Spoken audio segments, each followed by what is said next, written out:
20వ తారీఖున దేశవ్యాప్తంగా గ్రామీణ ప్రాంతాల్లో హర్తాలు నిర్వహించాలని రైతు సంఘం, వ్యవసాయ కార్మిక సంఘం, సిఐటి, ఇతర గిరిజన సంఘం, ఇతర ప్రజా సంఘాలన్నీ ఆల్ ఇండియా స్థాయిలో నిర్ణయించినాయి.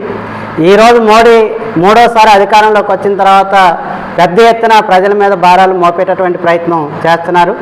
అట్లాగే రెండోసారి అధికారంలోకి వచ్చేటప్పుడు రైతాంగానికి రాతపూర్వకమైనటువంటి హామీలు ఇచ్చారు. రైతులు పండించినటువంటి పంటలకి రైతులు పెట్టినటువంటి పెట్టుబడికి అదనంగా 50% కలిపి వాళ్ళ పంటలకు గిట్టుబాటు ధర అమలు చేస్తామనేటటువంటి ప్రకటన చేశారు.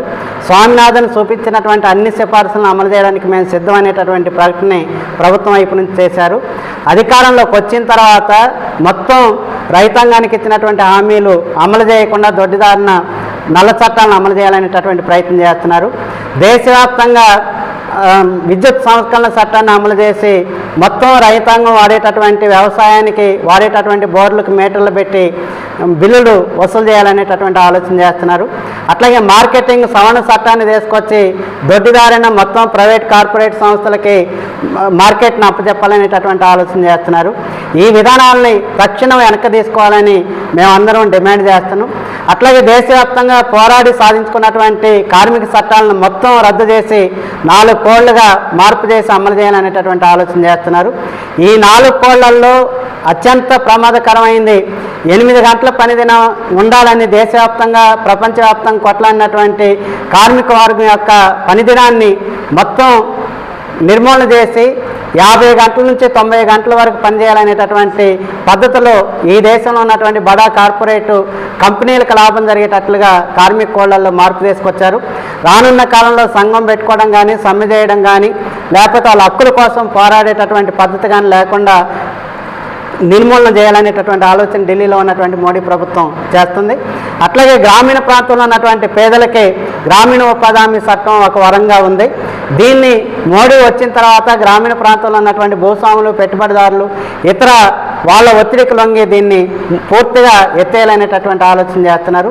దానిలో భాగంగా బడ్జెట్లో పెద్ద ఎత్తున నిధులు కోత విధించారు. తెలంగాణ ప్రాంతానికి సంబంధించి గత సంవత్సరం 8 కోట్ల పనిదినాలుంటే వాటిని 6 కోట్లకి తగ్గించినటువంటి పరిస్థితి ఉంది. పెద్ద ఎత్తున ధరలు పెరుగుతున్నా కానీ కనీస వేతనాన్ని పెంచడానికి సిద్ధపడట్లే. ఈ దేశంలో ఉన్నటువంటి కార్మిక వర్గం, అట్లాగే అసంఘటిత రంగ కార్మికులు, రోజువారీ కార్మికులు పెరిగిన ధరలకు అనుగుణంగా కనీస వేతనాలను పెంచాలని కోరుతున్నారు. కనీస వేతనం 26,000 ఉండాలనే డిమాండ్ని ప్రభుత్వం ముందు పెట్టారు.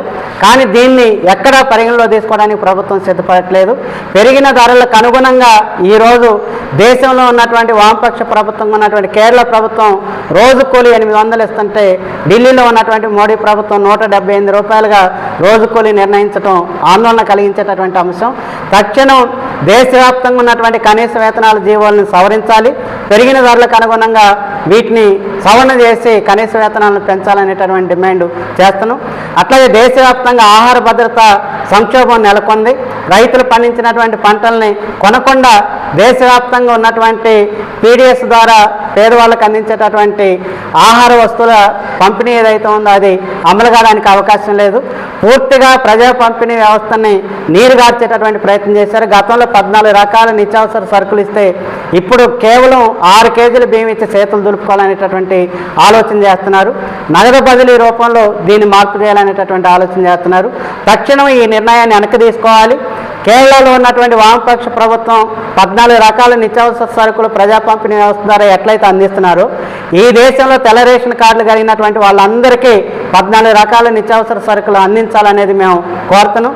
లేకపోతే రానున్న కాలంలో గ్రామీణ ప్రాంతంలో ఉన్నటువంటి పేదలు, రైతాంగం, కార్మిక వర్గాన్ని ఐక్యం చేసి పెద్ద ఎత్తున ప్రభుత్వం మీద ఒత్తిడి పెంచడం కోసమే 20వ తారీఖున గ్రామీణ హర్తాలకు పిలిపించాం.